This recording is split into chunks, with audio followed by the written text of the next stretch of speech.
I've trained for war my whole life. Drills, simulations, combat scenarios, every possible threat. But nothing prepared me for being captured without firing a single shot. For being on my knees, hands zip-tied behind my back, Iranian rifles pointed at my head. For wondering if the next 16 hours would be my last. This is what happened on January 12, 2016. The day we accidentally crossed into Iranian waters. The day everything went wrong. It was supposed to be routine. A simple transit mission. 2 riverine command boats. 10 of us total. Kuwait to Bahrain. Straight shot across the Persian Gulf. I was a gunner on boat 2. Petty officer 2nd class. 24 years old. This was my second deployment. I'd done this run a dozen times before. Coffee in hand. Gear checked. M4 rifle slung across my chest. The sun just starting to climb over the horizon. Lieutenant Chun was our mission commander on Boat 1. Solid officer. By the book. The kind of leader who made you feel safe. On my boat, we had Chief Ramirez commanding. Then there was Jackson, our navigator. Rodriguez, the youngest of us, barely 20, fresh out of A school. And Thompson, a female sailor, sharp as hell, never rattled. Should be smooth sailing, Chief said as we loaded up. I remember nodding, believing him. I remember thinking, just another day. I was so wrong. We'd been underway for about 2 hours when Jackson started swearing under his breath. What's up? I asked, leaning over. He was staring at the navigation screen, tapping it with his finger. GPS is glitching. Glitching how? Like jumping. The coordinates keep changing. I can't get a solid lock. My stomach tightened. Chief, move closer. How bad? Bad enough that I don't know exactly where we are. Chief grabbed the radio. Boat 1, this is Boat 2. You experiencing any NAV issues? Static crackled through the speaker. He tried again. Boat 1, do you copy? More static. Then faintly. Confirm having technical difficulties, stand by. The radio cut out completely. Chief's jaw clenched. Jackson, get us back on course. Now, I'm trying, Chief, but without GPS. Use the compass. Dead reckoning. Whatever you need. Just keep us in international waters. Jackson nodded, but I could see the uncertainty in his eyes. I scanned the horizon. Nothing but endless blue. No landmarks. No other vessels. Just us. And the growing feeling that something was very, very wrong. Rodriguez caught my eye. We good? I forced a smile. Yeah, we're good. But my hand had already moved to my rifle. I saw them before anyone else. 2 small dots on the horizon. Moving fast. Closing the distance. Chief, I called out, pointing. Contact. 2 vessels. Approaching fast. He raised his binoculars. His face went white. Iranian patrol boats. The words hit me like a punch to the gut. Are we? I started. I don't know where the hell we are. Jackson shouted. The GPS is completely dead. Chief grabbed the radio again, his voice tight. Boat 1, we have Iranian vessels inbound. Confirm our position immediately. Are we in their waters? Nothing. The Iranian boats were splitting up now. One circling to our port side, one to starboard. Surrounding us. I could see them clearly now. Fast attack craft. Armed with heavy machine guns mounted on the bows. Pointed directly at us. Chief. My voice cracked. Stay calm, he said. But his hand was shaking on the radio. The Iranian boats pulled alongside. Close. So close I could see the faces of the crew. Young men. Hard eyes. Fingers on triggers. One of them raised a megaphone. The voice was sharp. Commanding. Heavily accented English. Stop your engines. You are in Iranian territorial waters. Stop your engines immediately. My blood turned to ice. Iranian territorial waters. We'd crossed the line. Chief looked at Jackson. At me. At Rodriguez. I saw the decision forming in his eyes. The terrible weight of it. Cut the engines, he said quietly. Jackson hesitated. Chief. Cut them. Now. The engines died. The sudden silence was deafening. And just like that, we were at their mercy. It happened fast. The Iranians came alongside and through grappling hooks, pulled our boats together. 6 armed men boarded us within seconds. Revolutionary Guard, AK-47s raised, shouting in Farsi, "Hands up, hands up." I raised my hands. My rifle was still slung across my chest. One of them ripped it off me. Rough, aggressive. Another shoved me to my knees. Down, down now. I hit the deck hard. The hot metal burned through my uniform. My face pressed against the surface. "Hands behind your head." I complied. Rodriguez was next to me. I could hear his breathing. Fast, shallow, panicked. "Easy," I whispered. "Just do what they say." Quiet. A boot slammed down next to my head. I shut up. They zip-tied our hands. Tight. The plastic cut into my wrists immediately. They moved us to the center of the boat. Made us kneel in a line. I looked over at Boat 1. Same scene. Lieutenant Chun on his knees. The rest of the crew zip-tied and surrounded. This was real. We were prisoners. An Iranian officer stepped forward. Older. Clean uniform. He looked at Chief. "You are in Iranian waters. You are detained." Chief kept his voice steady. "We are United States Navy. We experienced navigation failure. We did not intend." Silence. The officer turned and barked orders in Farsi. More guards appeared. They searched us. Took our weapons. Our radios. Our phones. Everything. Thompson was pulled aside. They were shouting at her. Gesturing at her head. She looked confused. Scared. One of them handed her a scarf. "Cover," the guard said in broken English. "You must cover." Thompson's hands were shaking as she took the scarf and wrapped it over her head. I'd never seen her look so small. Rodriguez was crying now. Quietly. Trying to hide it. I wanted to tell him it would be okay, but I didn't know if it would. They took us to Farsi Island. I'd heard of it during briefings. Iranian Revolutionary Guard naval base. Middle of the Persian Gulf. Heavily fortified. As we approached, I saw guard towers. Razor wire. Armed soldiers everywhere. This wasn't some holding area. This was a military installation. My heart sank. They pulled us off the boats one by one. Hands still zip-tied. Guns still pointed at our backs. We were marched across the dock, past rows of Iranian sailors who stopped to stare. Some looked curious. Others looked angry. One spat on the ground as we passed. They took us into a concrete building. Fluorescent lights flickered overhead. The air was stale and hot. They separated us. I was shoved into a small room with Rodriguez, Jackson, and Thompson. The door slammed shut. We sat in silence. Rodriguez was still crying. Thompson had her arms wrapped around herself, the scarf still on her head. Jackson stared at the wall. "What's going to happen to us?" Rodriguez whispered. Nobody answered. Because nobody knew. The waiting was the worst part. No food. No water. No information. Just sitting in that room, hands still zip-tied, wondering what came next. My mind started racing. Are they going to execute us? Is this how wars start? Will my family ever know what happened? I thought about my mom. She'd already lost my dad to cancer. If something happened to me, I thought about my girlfriend, Sarah. The last thing I'd said to her before deploying, "I'll be home before you know it." God, I hope that was still true. Rodriguez had stopped crying. Now he just sat there, staring at nothing. "Hey," I said softly. "Look at me." He turned his head. "We're going to get through this." "How do you know?" "Because we have to." It wasn't much, but it was all I had. Thompson spoke up, her voice barely a whisper. "Do you think they'll hurt us?" "No," I said, trying to sound confident. "They're military. They'll follow protocol." "What if they don't?" I didn't have an answer for that. The door opened. 2 guards stepped in. They pointed at me. "You. Come." My heart dropped. They grabbed me by the arms and dragged me down a hallway. My legs felt like jelly. They shoved me into another room. A man sat behind a desk.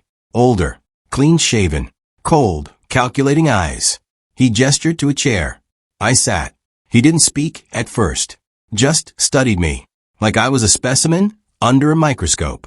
Then, in perfect English, "Why did you enter our waters?" "We didn't mean to," I said. "Our navigation system failed. We got lost." "You are trained naval personnel. You expect me to believe you simply got lost?" "It's the truth. Our GPS malfunctioned.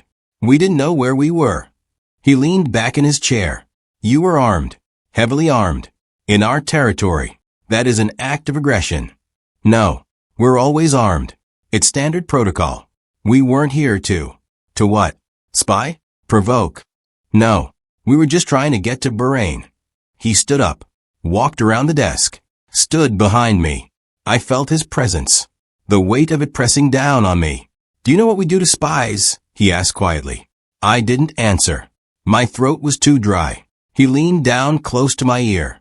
"We make them disappear." My heart was pounding, so hard I thought it would explode. Then he walked back around, sat down. "But I do not think you are a spy," he said. "I think you are incompetent."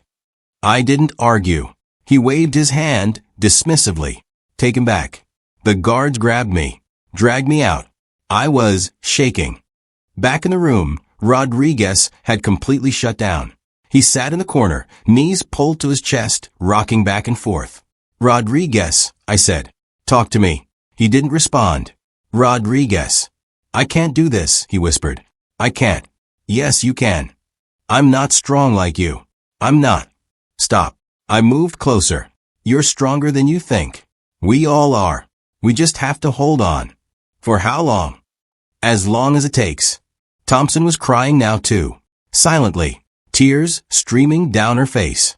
Jackson finally spoke. "This is my fault." We all looked at him. "The navigation. I should have caught it sooner. I should have." "Stop," I said. "This isn't on you. The equipment failed. That's not your fault." "But if I'd..." "No. We all did our jobs. This is just bad luck." "Bad luck." What an understatement. The door opened again. A young guard stepped in. Maybe my age. He wasn't pointing his rifle. Just stood there. He said something in Farsi. We didn't understand. He tried again. Broken English. "You hungry?" We stared at him. He disappeared for a moment, then came back with bottles of water and some bread. He set them down on the floor. "Eat," he said. Then he left. We stared at the food. "Is it safe?" Rodriguez asked. "Does it matter?" Jackson grabbed a bottle, drank deeply. I did the same. The water was warm, but it was the best thing I'd ever tasted. We ate the bread in silence. It was stale, but we didn't care. For a moment, I felt almost human again. They cut the zip ties around midnight. My wrists were raw and bleeding, but at least I could move my hands again. We tried to sleep, but it was impossible. The floor was hard. The room was hot, and the fear wouldn't let go. Every time I closed my eyes, I saw the rifles pointed at us. I heard the officer's voice. Asterisk, "We make them disappear." Asterisk. Rodriguez was whispering prayers in Spanish. Thompson had curled up in the corner, the scarf still wrapped around her head. Jackson sat with his back against the wall, staring at nothing. I wondered what was happening back home. Did anyone know we were missing? Was the Navy negotiating for our release? Or were we already forgotten? The call to prayer woke us. The sound echoed across the base. Haunting. Beautiful, in a way, but also a reminder of where we were. A world away from home. The door opened. The same young guard from before stepped in. He had more water. Some fruit. He set it down without a word. As he turned to leave, I caught his eye. "Thank you," I said. He paused, looked at me. Then he nodded, just once, and left. It was a small moment, but it meant everything. A reminder that even here, even now, there was still humanity. They came for Lieutenant Chun, took him to another room. When he came back an hour later, his face was pale. "What happened?" Chief asked. Chun hesitated. "They want an apology. On camera." The room went silent. "They're recording it?" Chief said. "Yes. They want proof. For their media." "Did you?" I had no choice. Chen's voice cracked. I apologized. I said we entered their waters by mistake. That it was unintentional. Nobody blamed him. What else could he do? Later, they took Chief. Then Jackson. Each of them came back looking defeated. When they took Rodriguez, I was terrified he wouldn't hold it together. But he did. When he came back, his eyes were red. But he was still standing. "I'm sorry," he whispered when he sat down. "For what?" I asked. I cried. On camera. I couldn't help it. "It's okay." "No, it's not. I'm supposed to be strong. I'm supposed to." "You're human," I said. "That's all any of us are." Something changed around midday. The guards became less aggressive, more neutral. They brought us a meal. Rice. Some kind of stew. It wasn't much, but it was food. One of the officers came in. Not the one who'd interrogated me. A different one. "You will be released soon," he said. We stared at him. "What?" Chief said. "Your government has confirmed your story. You entered our waters by accident. You will be returned." Relief flooded through me, so fast I thought I might pass out. "When?" Chief asked. "Soon."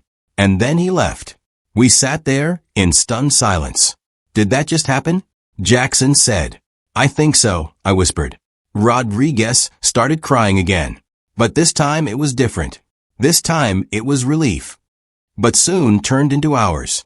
We sat there, waiting, watching the door. Every footstep in the hallway made us tense up. Every voice made us hope. But nobody came. What if they changed their minds? Rodriguez said. "They didn't," Chief said. But I could hear the doubt in his voice. Thompson had taken off the scarf now. She folded it carefully and set it on the floor beside her. "You okay?" I asked her. She nodded.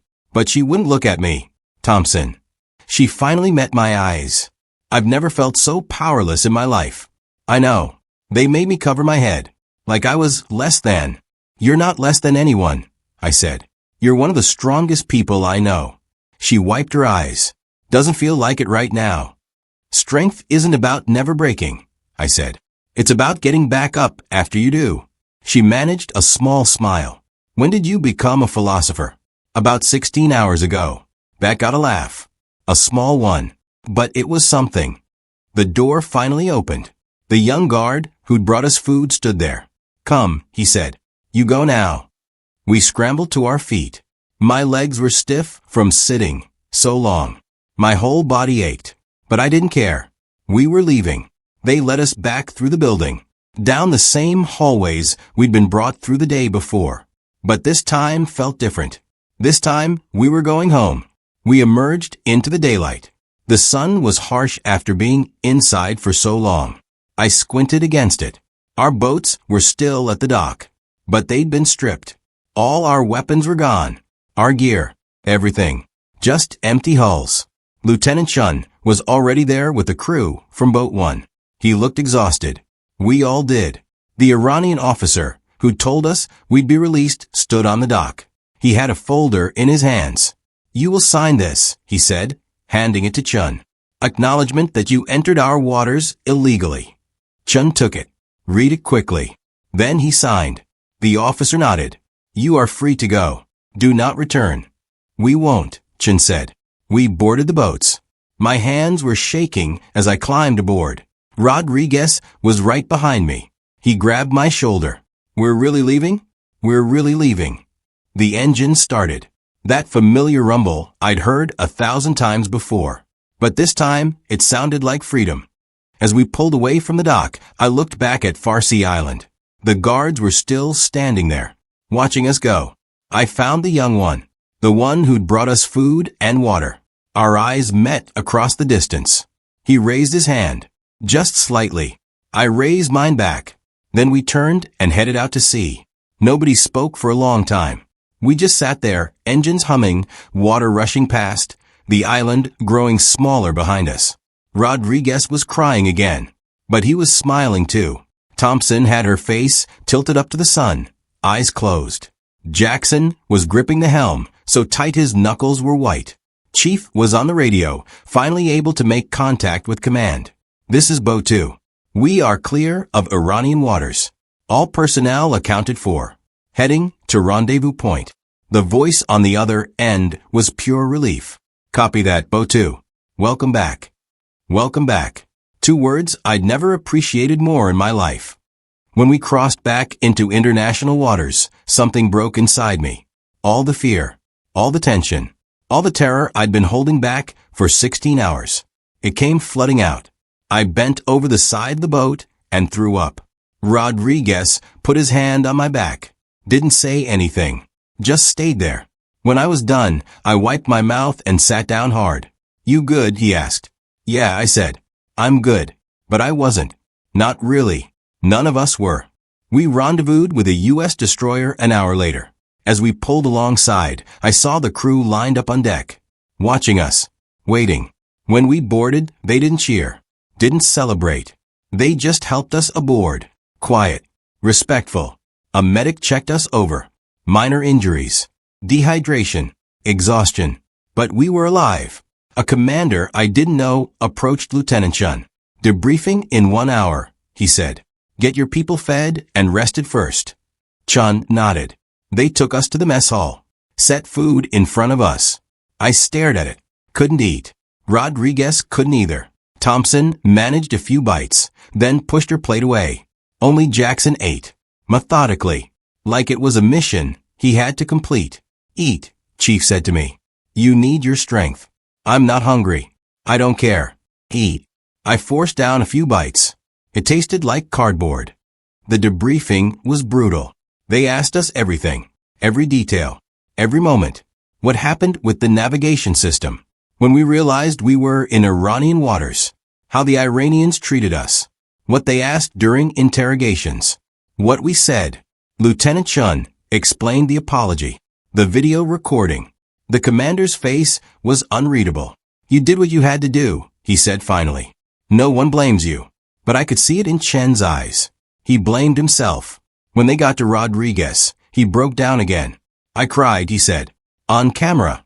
I'm sorry. I'm so sorry." "It's okay," the commander said gently. "You were under extreme duress. No one expects you to be a robot."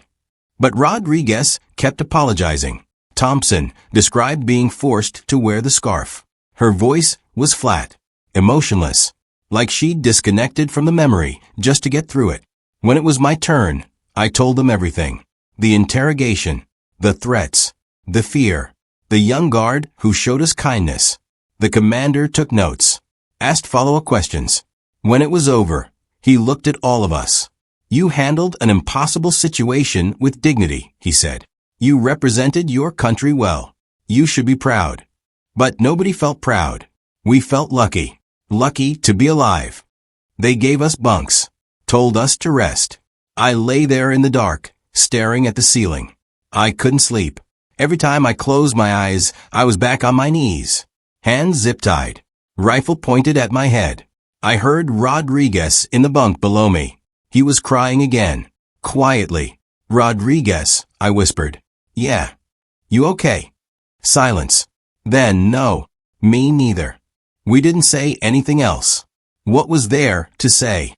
When we finally made it to Bahrain 3 days later, there was no parade, no celebration, just a quiet return.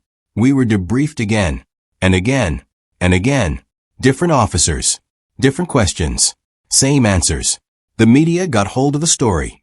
The videos the Iranians had recorded were released, broadcast around the world. I saw myself on the news, on my knees, hands behind my head. I saw Rodriguez crying. I saw Thompson with a scarf covering her head. I saw Lieutenant Chun apologizing. The comments were brutal, weak, embarrassing. This is what our military has become. I stopped reading after that. They sent us home early. Psychological evaluation, they called it. We were given time off, told to rest, to process. But how do you process something like that? I went home to my mom. She hugged me so tight I could barely breathe. "I thought I lost you," she whispered. "I'm okay, Mom." But I wasn't. Sarah came to see me. We sat on the couch. She held my hand. "Do you want to talk about it?" she asked. "No." "Okay." We sat in silence. I wanted to tell her, wanted to explain what it felt like to think you're going to die. But the words wouldn't come. I got a call from Jackson a month later. "Have you heard from Rodriguez?" he asked. "No." "Why?" "He's not doing well. He tried to hurt himself." My blood went cold. "Is he okay?" He's alive. But he's in the hospital. Psychiatric hold. I drove 3 hours to see him. He was in a white room, sitting on a bed, staring at nothing. Hey, I said. He looked up. His eyes were empty. I couldn't stop seeing it, he said. Every time I closed my eyes. The guns. The guards. The fear. I know. I thought coming home would make it stop. But it didn't. I sat down next to him. It's going to take time, I said. How much time? I didn't have an answer. Thompson left the Navy 6 months later. She didn't say why. But I knew. I ran into her at a coffee shop back home. Pure coincidence. She looked different. Thinner. Older somehow. How are you? I asked. I'm managing, she said. You? Same. We sat down. Order coffee. Do you ever think about it? She asked. Every day. Me too. She stirred her coffee. Didn't drink it. I can't wear scarves anymore, she said quietly. Even in winter. Even when it's cold. I just can't. I'm sorry. It's not your fault. I know. But I'm still sorry. We finished our coffee in silence. When we left, she hugged me. Take care of yourself, she said. You too. I never saw her again. It's been a year now. I'm out of the Navy. Living a civilian life. I got a job. A normal job. 9 to 5. No rifles. No boats. No danger. Sarah and I got engaged. My mom is happy. Relieved. Everything should be fine. But I still think about that day. January 12th, 2016. 16 hours that changed everything. I think about Rodriguez in that hospital room. I think about Thompson, unable to wear scarves. I think about the young Iranian Guard who showed us kindness when he didn't have to. I think about how close we came. How easily it could have gone differently. One wrong move. One trigger-happy guard. One political decision. And we'd be dead. Or worse, we'd have started a war. People ask me what it was like. I tell them, it wasn't war. But it was close enough to feel it. We walked out alive. We were lucky. But something changed in us that day. You don't forget what it's like to be powerless. To have your life in someone else's hands. You don't forget the weight of a rifle pointed at your head. You don't forget kneeling on the deck of your own boat, hands zip-tied, wondering if you'll ever see home again. War is loud, violent, chaotic, but sometimes the scariest battles are the ones that never happen. The ones where you're on your knees, waiting, wondering if the next second will be your last. We came home, but a part of us stayed on that island, and I don't think we'll ever get it back. Sometimes I wonder about that young Iranian Guard, the one who brought us water, who showed us mercy. I wonder if he thinks about us, if he remembers that day, if it changed him too, because in the end, we were all just people, caught up in something bigger than ourselves, doing what we were told, trying to survive. And maybe that's the real lesson, that beneath the uniforms and the flags and the politics, we're all just human, scared, fragile, trying to make it home. I made it home, but I'll never forget the 16 hours when I wasn't sure I would. The 16 hours that taught me what it really means to be afraid, to be helpless, to be at war without ever firing a shot. That's what people don't understand. War isn't always bullets and explosions. Sometimes it's silence and waiting and the terrible uncertainty of not knowing if you'll see tomorrow. We survived, but we're still fighting the battle in our heads. And I don't know when or if that war will ever end.